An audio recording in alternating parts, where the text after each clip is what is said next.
Baik, Assalamualaikum warahmatullahi wabarakatuh. Selamat malam. Eh, Terima kasih pada kesempatan malam hari ini. Insya Allah kita menyajikan dua narasumber yang dimana satu Kang Dadan dan yang kedua ada Pak Mudasir. Selamat malam Kang Dadan, Kang Mudasir. Semoga sehat selalu. Bincang-bincang malam hari ini kita akan membahas tentang milenial dan entrepreneurship. Artinya gini Kang, apa ya, banyak sekali dalam beberapa tahun sekarang kata entrepreneur ini udah kayak wiridan gitu, lebih-lebih dari subhanallah dan alhamdulillah masalah. Apa ya, jadi entrepreneur itu banyak sekali disebut sampai saya lupa mana wirid dan mana wirid milenial apa gimana itu. Itu jadi gitu kan, artinya ini saya gelisah nih, artinya ada masalah apa di mana beberapa tahun ini kalimat entrepreneur tadi sering banyak disebut, namun yang saya pahami bahwasannya milenial sendiri itu ada ciri atau terlahir dari beberapa macam budaya, di mana kaum milenial ini serba instan. Mereka pengennya sesuatu yang cepat langsung ada hasil. Kalaupun jadi pengusaha, mereka pengennya cepat kaya gimana caranya. Dan yang kedua, milenial ini ngerinya gini kan. Artinya apa ya? Arus informasinya begitu ekstrim. Hari ini tuh kita bisa ngomong A, bisa dibuktikan bahwasanya A itu benar. Namun 5, 7 detik, 10 detik bahkan besok pagi itu saya khawatir kebenaran yang mereka anggap benar hari ini itu akan salah besok pagi gitu. Sehingga tidak ada pegangan, tidak ada gantungan yang clear, yang jelas, yang bisa membawa mereka ke arah perubahan yang pasti. Inilah kegelisahan kami, sehingga pada momentum malam ini saya mengundang Kang Mudasir dan Kang Dadan untuk sama-sama kita menggali informasi, dan saya mohon pada Kang Dadan dan Kang Mudasir untuk memberikan informasi, memberikan pengetahuan yang berdasarkan pengalaman sampean semua. Nah ini, itu pokok masalah pada malam hari ini. Jadi gini, langsung saja bahwasanya entrepreneur itu sebenarnya yang gimana sih, yang menurut dalam tataran milenial ini yang gimana yang disebut entrepreneur tuh? Ini boleh Kang Mudasir, Kang Dadan dulu. Oke, Kang Mudasir deh. Jadi yang lagi ngopi kayaknya lebih entrepreneur sekarang deh. Coba Kang, gimana Kang? Biar kopinya disantai, kemudian bicara entrepreneur. Apa emang bener wiridan gitu gimana gitu? Ya. Bismillahirrahmanirrahim. Assalamualaikum warahmatullahi wabarakatuh. Waalaikumsalam warahmatullahi wabarakatuh. Saya ucapkan terima kasih Pak Asep sudah mempersilahkan saya di sini. Kang aja Kang. Oh iya Kang. Nah, itu lebih romantis gitu. Iya. Itu lebih romantis apa lebih terlihat supaya lebih muda ya? Dua-duanya. Iya, itu kebenaran yang sifatnya fakultatif kayaknya. Bicara milenial di era sekarang ini, katakanlah era 4.0 ini, kita seolah-olah dikejar, semuanya selalu instan, arus informasi selalu bergerak dalam setiap detiknya. Ya, ini seolah-olah pengennya, kalau saya perhatikan, bukan saya menghakimi Pak, tapi entrepreneur yang baru muncul itu seolah-olah sekarang ini saya jual bolen, besok bolen itu jadi emas gitu. Oh, gitu ya. Aduh, saya nggak ngerti ilmu sihir dari mana. Seolah-olah kalau saya mulai entrepreneur atau usaha pagi hari, sore hari saya sudah menjadi seperti Jack Ma, seperti Bill Gates atau Warren Buffett atau yang lainnya lah. Nah, menilik dari hal itu, ini tidak jauh atau ini tidak lepas dari pengaruh era digitalisasi secara menyeluruh, secara masif. Kita dari mulai belajar juga menggunakan digital, koran, media informasi semuanya menggunakan digital. Itu memaksa otak selalu berpikir saya harus cepat mendapatkannya. Saya harus melakukannya secara instan. Berarti memang dorongan-dorongan itu yang kemudian membuat orang itu harus cepat ada hasil gitu. Menurut saya seperti itu gitu. ya. Oke, ini udah mulai masuk nih. Oke, lanjut gimana? Konsekuensi logisnya adalah banyak anak itu, generasi itu, katakanlah hampir masif semuanya itu lebih cepat bosan. Lebih cepat bosan dengan satu hal sehingga pindah dengan yang lain. Contoh lah ketika kita kita menjual satu produk. Produk itu 1 hari, 2 hari tidak laku, kita ganti yang lain. Iya. Siap. Seolah-olah kalau saya di sini bahasa orang Jagapura, orang Gegesik itu obor-obor belarak Kang Asep. Gitu. Dibakar mulai bluar, habis sudah selesai gitu. Ganti lagi. Kecepatan arus informasi membuat generasi kita ini lebih mudah cepat bosan karena lambatnya hasil menurut mereka. Ini menarik, artinya kalau saya pahami bahwasanya sisi mentalitas yang berperan di sini. Untuk lebih lanjut, sebelum saya bahas sisi mentalitas, artinya entrepreneur era milenial yang sukses itu yang bagaimana? Saya minta Kang Dadan dulu untuk memberikan beberapa artinya jawaban-jawaban tadi. Artinya entrepreneur sesungguhnya di era milenial seperti apa? Apakah semua entrepreneur itu harus memiliki startup bisnisnya atau kemudian mereka harus punya kios outlet baru disebut dengan entrepreneur dengan omset yang puluhan juta atau bagaimana Kang Dadan? Ya baik, terima kasih Kang Asep. Assalamualaikum warahmatullahi wabarakatuh. Waalaikumsalam warahmatullahi wabarakatuh. Memang di era milenial seperti ini banyak tuntutan-tuntutan yang memang instan, termasuk kata entrepreneur ini memang di satu sisi memang mengkhawatirkan, tapi di sisi lain juga ini suatu dorongan motivasi untuk kita, terutama untuk diri saya pribadi. Tidak semudah entrepreneur itu ketika kemudian diucapkan, dilakukan, kemudian jadi tidak. Karena memang perlu proses. Termasuk mungkin tadi yang dibicarakan adalah mentalitas. Mentalitas jiwa pengusaha itu ya tidak ketika kemudian harus diaplikasikan di lapangan itu tidak semudah seperti itu. Memang butuh kecepatan, tapi di situ kemudian harus ada proses juga. Nah ini proses yang kemudian kalau dalam bahasa ataulah agama atau apanya namanya istiqomah. Itu harus terus menerus. Komitmen. Iya, komitmennya harus terus menerus gitu. Karena yang saya rasakan sendiri ketika kemudian menggeluti salah satu bidang usaha yang sekarang kemudian saya geluti, memang ini harus komitmennya tinggi. Termasuk kemudian dalam prosesnya dari mulai kemudian ada bahannya, dari mulai perekrutan karyawan dan sebagainya. Nah ini kita harus sabar, karena kalau kemudian tidak sabar, sistemnya juga harus ditata dan sebagainya. Tidak semudah yang dikatakan oleh Jack Ma kan, atau mungkin Bill Gates dan sebagainya tadi udah dikatakan oleh Kang Mudasir. Dan menurut saya Jack Ma pun tidak kemudian langsung jadi gitu. Bill Gates juga itu berapa puluh tahun harus kemudian ada proses. Bagaimana Microsoft sekarang kemudian jadi tumbuh seperti apa namanya tuh perusahaan raksasa gitu. Sehingga dalam hitungan menit, hitungan jam uang terkumpul ya tidak semudah itu, ada proses panjang. Dan menurut saya kemudian ini tidak bisa anak-anak milenial ini kemudian hanya mencontoh itu saja. Dia harus tahu proses. Bagaimana prosesnya? Poinnya proses ya. Poinnya adalah proses. Ini harus benar-benar bersabar. Karena di dalam proses ini banyak tantangannya. Nah, bagaimana kemudian kita bisa membuka, bisa kemudian memecahkan tantangan itu sehingga kemudian nanti dapat yang namanya keistiqomahan dan mungkin yang namanya sukses itu relatif Kang ya. Relatif. Mungkin menurut saya sukses, menurut Kang Asep tidak. Nah, ini proses mungkin harus dijalani oleh anak-anak milenial sekarang. Ini harus tahu. Harus tahu. Luar biasa ini dua narasumber kita ini luar biasa sekali. Kita kuliti habis. Kita kupas habis. Apa sih yang kemudian kita anggap entrepreneur sekarang? Dan kemudian tadi sudah ada beberapa indikasi-indikasi bahwasanya entrepreneur itu satu dia harus punya mentalitas, yang kedua dia harus menjalani proses biar sinkron. Nah, sahabat Fathahillah Channel yang saya cintai, ini perkenalan dulu ya, artinya kita langsung hajar-hajar saja dan ini nggak tahu terlalu semangat kita nih, terlalu semangat nih. Terlalu ekstrim artinya apa ya? Saya menggebu-gebu ini Kang, artinya apa ya? Satu lagi Kang ini ada satu lagi.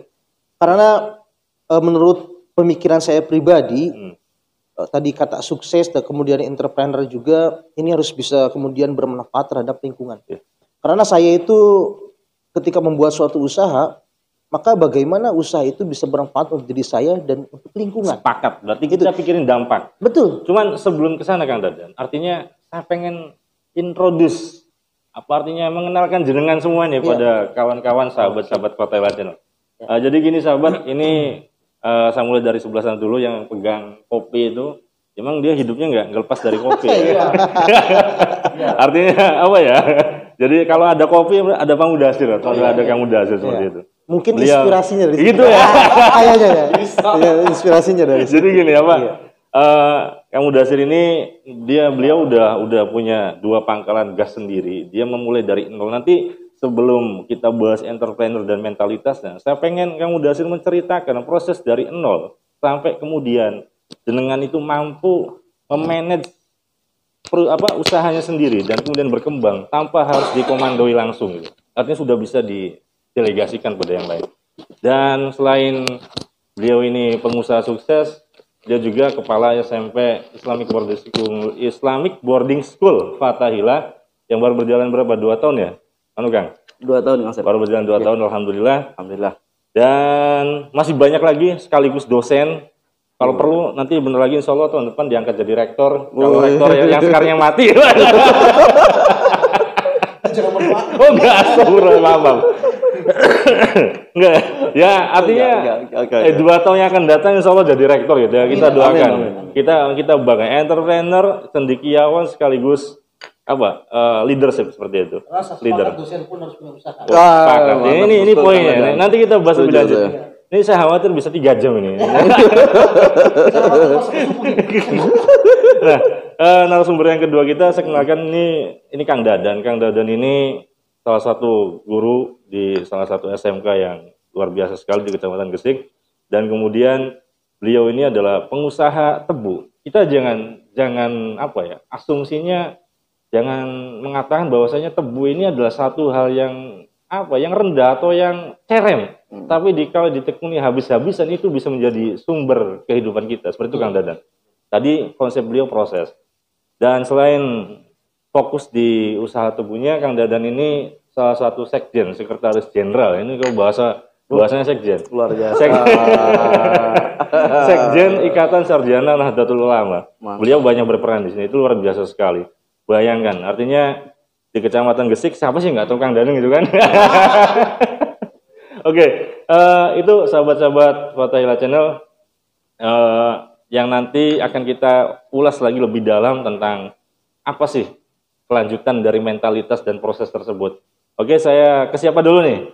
Ke Kang Dadan apa Kang Mudasir? Oke, yang sudah Kang Mudasir yang megang kopi lagi ya. Semuanya sekali pegang kopi saya tunjuk habis. Saya taruh lagi nih. Enggak. Itu kode.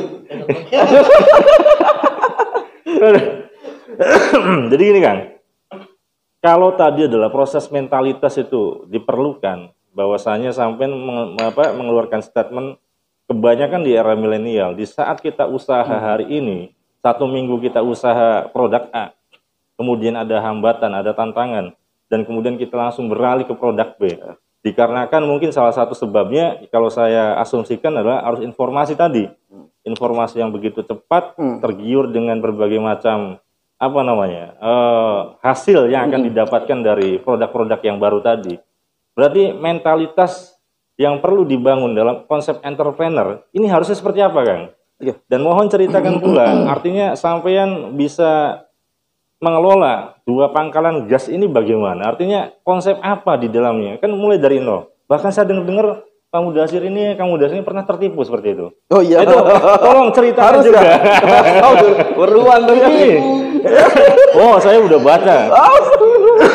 Jadi saya pengen tahu proses bangkit dari nol di saat jatuh habis-habisan itu bagaimana prosesnya? Apa yang harus dibangun? Enggak Kang? Aduh, ini kelihatannya Pak Asep ini Kang Asep sudah nyontek dah. Jadi kalau bicara entrepreneur itu bukan siapa lebih besar, lebih banyak, lebih hebat, tidak. Ini seperti kopi tadi soal selera saja, gitu loh. Saya kemarin itu baru kemarin Kang Dadan ketemu sama temen lama nggak jumpa. Insya Allah dia sekarang udah sukses. Cuman jualan boled Kang Asep. Masya Allah. Jadi boled Kang Dadan dia beli di Kuningan itu 100 rupiah. Dia jual ke pasar-pasar di Indramayu, gitu loh. Satu boled yang jualnya dia beli 100, dia jual jadi 500. Itu sudah berapa kali lipat dia jualnya, gitu loh.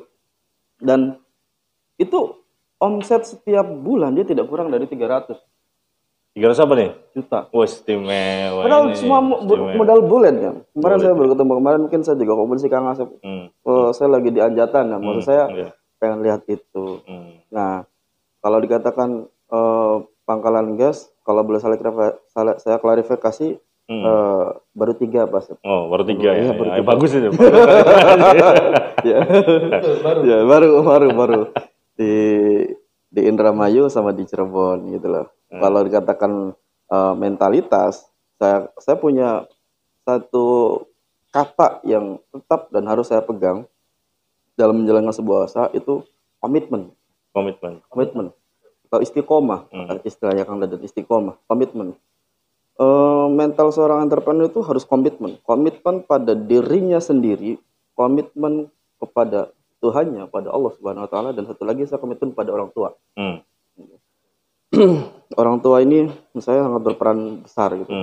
Saya akan sangat malu dan saya akan sangat kasihan sekali ketika orang tua saya melihat saya gagal. Itu jadi motivasi terbesar buat saya. Nah, terus kedua, jangan lupa berdoa. Karena siapa sih yang menggerakkan hati para konsumen kita kalau bukan Allah? Gitu loh. Siapa juga yang mendatangkan reseller, yang mendatangkan konsumen atau buyer yang masuk ke kita itu kalau bukan Allah Subhanahu Wa Taala. Ini yang terakhir, yang paling berat itu komitmen pada diri sendiri. Kadang tadi saya melihatnya fenomenanya, satu hari kita lihat satu fashion, ini fashion Korea banget gitu. Langsung itu resellernya banyak yang menjual.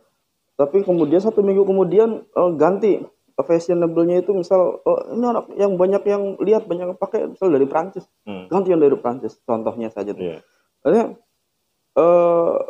ketidakkomitmenan itu yang memicu kita ini banyak entrepreneur tapi banyak juga yang jatuh. Dan saya muak kalau katakan, ini kan kegagalan, katanya kan habiskan jatah gagalmu. Betul, tapi itu hanya jadi bacot. Gitu. Kalau kegagalan itu hanya dijadikan landasan, ini kegagalan saya untuk menaiki tangga yang lebih tinggi lagi, itu bacot gitu loh. Kalau kamu serius sih, kamu komitmen, apa yang ada di situ kamu istilahnya kita katakan, kita geluti kekurangannya apa, atau evaluasi, elaborasi, saya kan di situ kan ketemu titik temunya. Saya bukan ini, saya setiap bulan itu menjual 2.000 tabung. Kata orang yang nggak tahu, gimana caranya, sambil ngajar di sekolah, kadang juga ke kampus, kok bisa 2.000 tabung selesai dalam waktu 1 bulan atau 1 hari, itu berarti saya harus menjual minimal 150. Nah, itu masalahnya adalah komitmen pada apa yang sedang kita usahakan. Komitmen pada diri kita sendiri. Seringnya kita jatuh, mental kita jatuh. Yang paling bahaya itu kalau sudah dijatuhkan oleh orang lain, kadang-kadang. Misalkan tetangga bilang, kamu ngapain, kamu sarjana, kamu punya titel, tapi kamu jualannya ini, kamu... Iya betul, itu sangat dibanting, kita dicaci maki habis oleh lingkungan. Dan motivasi itu sangat penting. Ketika saya katakan gini, ijazah itu bisa basah oleh hujan, ijazah juga bisa terbakar oleh api, tapi karakter tidak akan basah, tidak akan luntur, tidak akan terbakar oleh apapun. Pegangan seorang pengusaha itu komitmen pada karakternya, saya bilang begitu. Oke, terima kasih, itu luar biasa sekali. Cuma ada satu poin yang tadi belum diungkap. Tolong ini ungkap, artinya kawan-kawan Fathahillah Channel dan kemudian kawan-kawannya ada di sini itu pengen tahu bagaimana kita bisa bangkit dari keterpurukan itu. Itu kan tolong jawab satu, nanti setelah itu kita beralih ke Kang Dadan. Seperti itu, mangga. Ya. Kalau cerita kegagalan, saya pikir jarang sekali menceritakan hal itu, tapi entah dari mana Kang Asep itu udah tahu saja gitu. Jadi mungkin yang namanya kegagalan itu hal yang dikatakanlah hal biasa, tapi di situ kita ditempa. Satu kegagalan itu bukan berarti, saya katakan ketika 1 minggu kita punya produk nggak laku terus ganti, dianggap itu kegagalan. Proses pengudasi ini sanggup untuk titik balik dari keterpurukan. Bagaimana? Itu yang kemudian akan diserap oleh kawan-kawan. Saya ceritakan dulu Mas Epe. Ini saya boleh ngopi dulu Kang Dadan? Ya, boleh. Tapi ini selera saya. Jadi, awal saya mencoba membuka usaha saya itu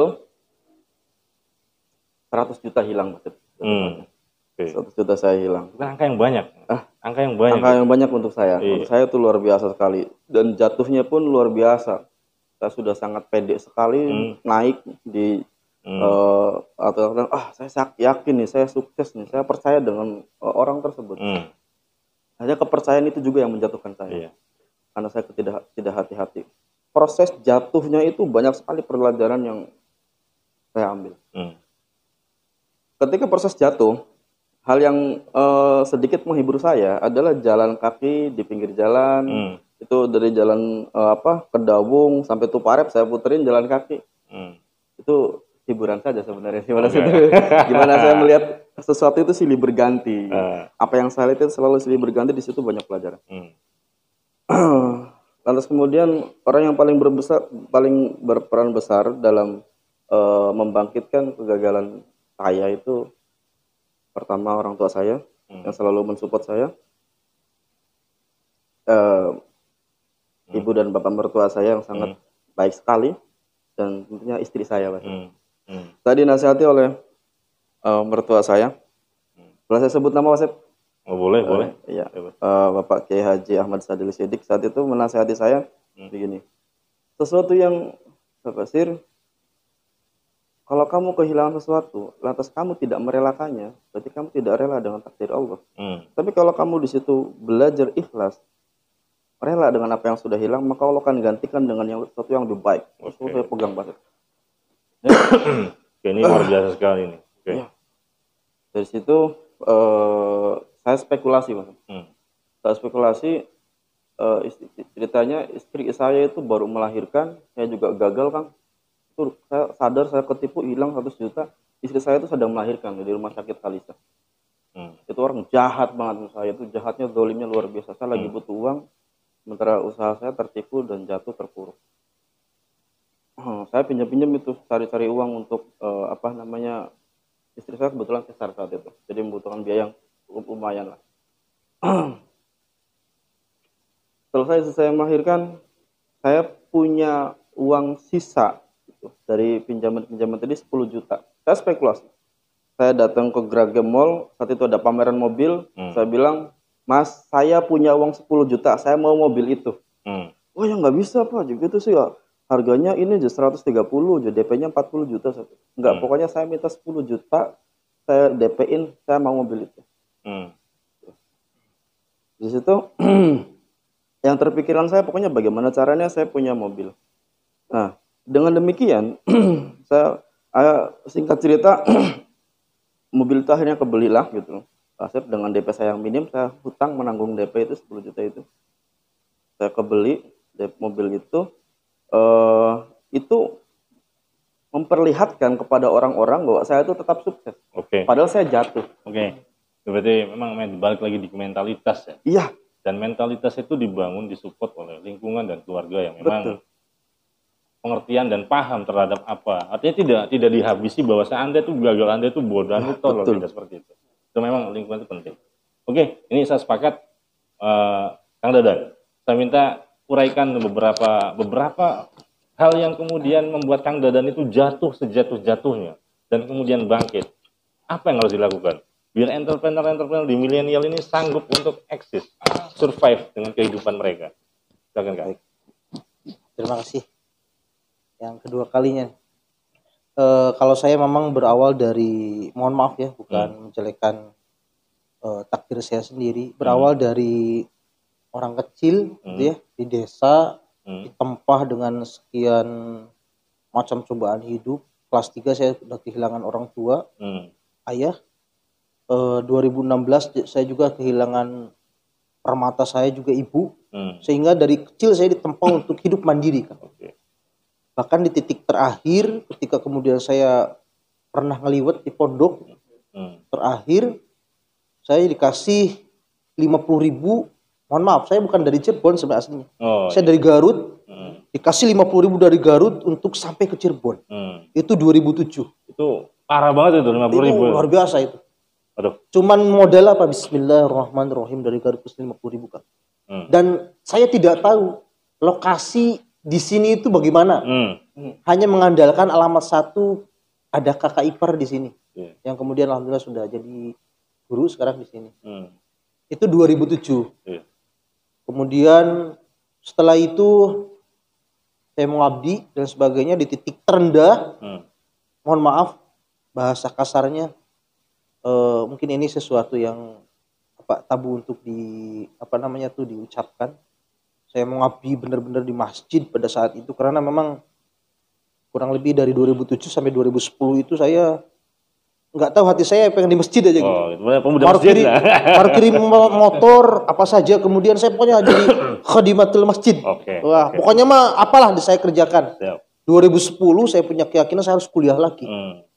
Karena setelah mengalami masa jatuh bangun itu, masa iya, paling betul, jatuh betul. Ya. Pokoknya mah jatuh titik terendah lah.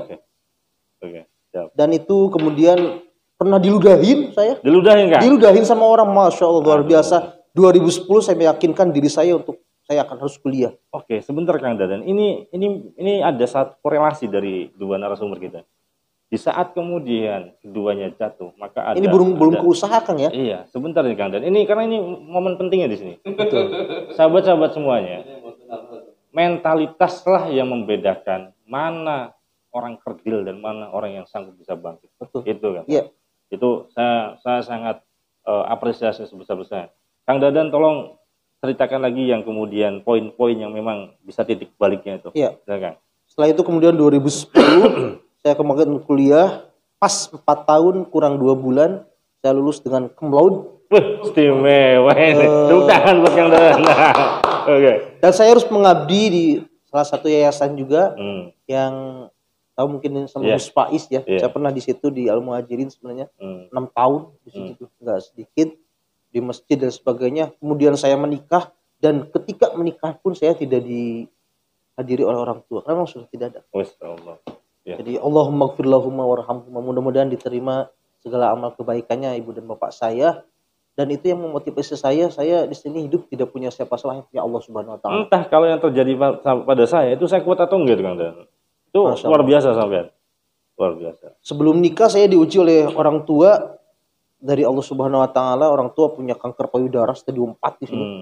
Dan saya selama 4 bulan bolak-balik ke Cirebon Garut, 2 minggu sekali, dan saya harus lakukan selama 4 bulan itu. Dan di situ saya, masya Allah, ya Allah, saya kuat atau tidak. Dan alhamdulillah 2014 saya lulus dan sebagainya. Pernah melihat senyuman orang tua sambil nangis, memeluk saya jadi sarjana. Predikat cum laude di atas biasa mimbar gitu, luar biasa ya. Masya Allah saya. Setelah itu kemudian menikah 2017. Baru menikah, tidak dihadiri, dan saya harus berusaha sendiri tanpa bantuan orang tua. Mohon maaf, karena sudah tidak ada. Nah, tempaan itu yang kemudian membuat saya kuat sampai saat ini. Dan kemudian merangkai usaha. Usaha saya memang tidak terlalu besar ya, seperti Kang Mudasir atau yang lainnya. Kalau dalam kata mah es tebu itu cetek banget. Asumsinya Mas. Sampai saat ini ya baru 6 cabang. Luar biasa. Ini nggak main-main ini. Jadi bukan masalah es tebu ya, dari ke dihajar habis oleh cobaannya ini ya, aku bisa bangkit. Ini yang luar biasa Mas. 2 franchise, 4 pribadi. Ya, sekarang 1 minggunya 1 ton saya dari Kediri kan. Ya alhamdulillah, karena berkat tempaan dari situ kemudian saya bangkit, tidak mau menunjukkan kepada siapapun. Karena apa yang saya tuju bukan untuk orang lain tapi lillahi ta'ala. Luar biasa. Dan saya khairun nas anfa'uhum linnas, harus kemudian bermanfaat untuk orang lain. Jadi di samping usaha royalti untuk diri saya pribadi, bagaimana usaha ini kemudian berkah. Berkah untuk lingkungan. Yang tadi saya kemudian katakan, saya merekrut anak-anak saya di SMK dan sebagainya, yang apalagi di suasana Covid seperti ini ya. Dan ini anak-anak sangat kemudian kata dia sangat beruntung sekali. Karena memang pekerjaan lagi susah. Saya merekrut anak-anak, dan anak-anak saya yang kemudian kerja di situ itu rata-ratanya yatim. Masya Allah. Saya nggak tahu didatangkan oleh Allah Subhanahu wa taala itu anak-anak yatim untuk kemudian berjuang sama dengan saya. Dan sekarang alhamdulillah ya, mudah-mudahan satu lagi mau buka lagi, minta doanya. Siap. Semoga sukses. Sebenarnya di cuaca seperti ini ya, kadang hujan, kadang panas, tapi saya tidak kemudian menyurutkan semangat. Tak buka. grand opening. Oke. Dan insya Allah akan menolong saya. Insya Allah. Jadi memang mentalitas dari bawah memang itu sangat kuat sekali, fondasi itu. Tanpa itu kita tidak kuat. Dari mulai mohon maaf ya, doa orang tua, apalagi istri yang selalu support. Pak, ini luar biasa. Kebetulan istri saya juga orang tuanya sudah tidak ada, dua-duanya. Jadi dua-duanya kita berjuang dari awal. Luar biasa. Dan saling mensupport antara saya dengan istri. Tanpa itu mungkin saya, masya Allah ya. Dan itu selalu diingat oleh istri. Tetap keluarkan, tetap sodako, tetap keluarkan. Luar biasa sekali. Mantap. Tanpa itu, masya Allah.